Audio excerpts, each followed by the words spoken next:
Welcome back. Now, the abduction of school children is no more news in Nigeria, which is actually a very sad development.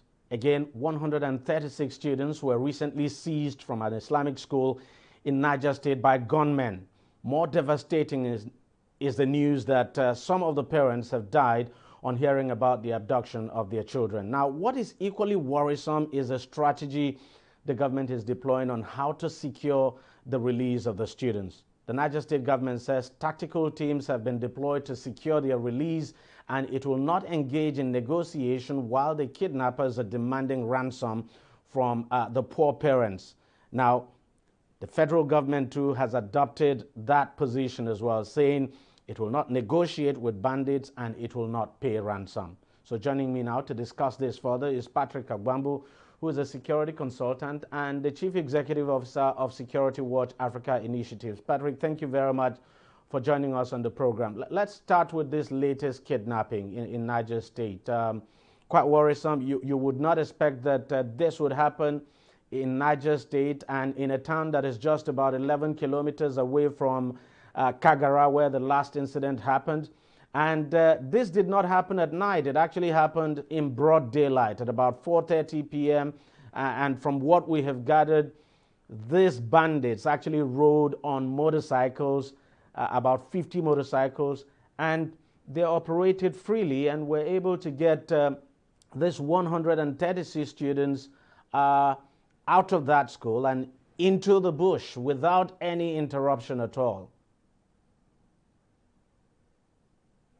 Yeah, it's quite worrisome. It's disturbing, and just like you said in your opening, it's no longer news to hear about this adoption, but it's not a news that we should be happy about. It's very sad, and you also pointed out some very sterling issues about the timing of this adoption, broad daylight, and this particular community is not isolated communities like the other previous ones. This is a place that is semi-developed, and so a lot of activities. One would have expected some interception even before the act was committed. But once the act was committed, once the children are in the custody of these adoptees, adopters, definitely you know that even though if security agencies are closing on them, they may not use force because of the collateral damage that it may cause. And so that is why it is now more disturbing. I am particularly disturbed because I expect that there should have been some intel about this happening because bandits or whoever or kidnappers don't just strike. It's not like those who would just say any vehicle on the road, let's just kidnap. But these are the ones that they must have come in carry out that their area. own surveillance and choose their targets. They carry out their own surveillance and they go and plan with 2, 3, 4 days before coming out to strike. I expected that there should have been some intels that will have passed, but unfortunately, sadly though, the nonchalant attitude of some of the citizens about not caring about what's happening in the environment led to this situation. Is bad, seriously, and it's not encouraging at all. Yet the other parts of the issue, the strategy is being adopted by the government.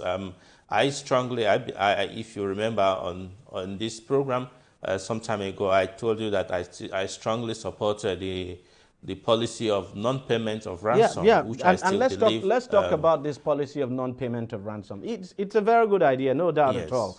Because I also feel if you continue to pay these bandits ransom, they will never stop. Maybe you just make it lucrative for them. But if you're not going to pay ransom, you're not going to negotiate with them, then what are you doing to stop? Because you just can't say, look, we're not paying ransom to these people, and then you do nothing to stop them from striking. Yes, Deji, it's not an easy thing to do in terms of stopping. Absolutely. Because these are premeditated crimes that are being planned. The easiest way of stopping this is through intels and being preemptive. But in this situation where intel is not readily available because people are not giving information on time, it's a problem. Then secondly, you see, you know that there are so many ungoverned states in the country that gives sanctuary, provides sanctuary for these acts to be committed.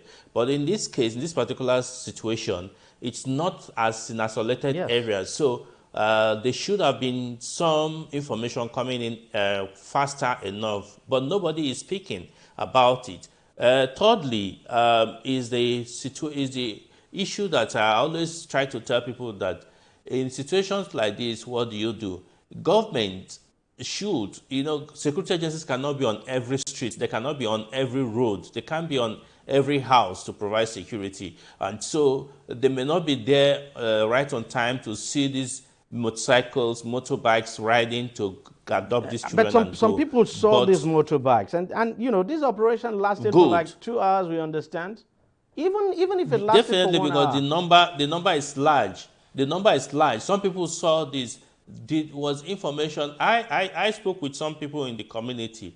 Was this information passed to the security agencies? From information we gathered, nobody. The two people that I spoke with said that they didn't have the phone numbers of whoever to call. I said, okay, don't you have a district head? You have a community head. Was he not informed on time?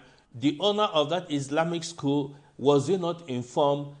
Does he not have the phone number? As a matter of fact, from what I have read, the owner of the Islamic school said he was almost at the school, that he was just about crossing the road when he saw them. And according to him, that he called, is it the police post there, that there were only 2 policemen in the police post, and that they were not properly armed, so to speak, and could do nothing. That's exactly the information I was just going to tell, that he called the police, and that was when they were already in the school. Yes. You see, the problem, what I'm saying now is, if these people are already with the custody of these children, security agencies will not act decisively as they should have because of the lives of these children. So they will have to be able to track them to wherever they are being taken. But this must be done with all technology available. You remember the other time we talked about it, when the governor was talking about, he applied for end users certificate for drones to be able to monitor his state effectively from the Office of National Security Advisor, and up till then, it was not given. I'm sad to say that also up till now, nothing like that is being given. So the Office of National Security Advisor are not doing what they should do right to be able to support all this. And also said, if you adopt the policy of non-payment of ransom, which is right, and you ask me the question, what is government doing to prevent it? One of the things that should have been done is to carry out what we call recce, proper surveillance in the areas where the previous ones, where were they kept? How can you be able to go there and dislodge them? How can you send some of your plain clothes? You can disguise as even to your personnel can disguise as some of the bandits themselves and mix up with them to be able to find out all this. These are part of the intelligence activity that should have been done. But as you speak, these are not being done, and that is why the situation is reoccurring and happening constantly now. It's a failure on the part of the government, a failure on the part of the security agencies, and a failure on the citizens themselves for not protecting these innocent children from being adopted. Patrick Agwambu, thank you very much for joining us on the program, and thank you for your thoughts there. Thank you. All right, we'll take a short break, and we'll be right back. Opinions are free, facts are sacred, but truth is universal. How, in practical terms, can we, for instance, de-escalate the tension? President must see himself as the President of the Federal Republic. We know where the enemy is. 3 places. The Lake Chad Basin, the border area between Nigeria and Cameroon, and then the Sambisa Forest. On DEJI360, we give you a complete dose of everything. Opinion, facts and undiluted truth. I hardly believe what politicians say in this part of the world. A new Nigeria is possible, a future is possible. We delve into the issues, dissect it so that you can understand it, use it to take action. I don't think there's any need for any governor to look for grant for ranching. DEJI360, dissecting the issues.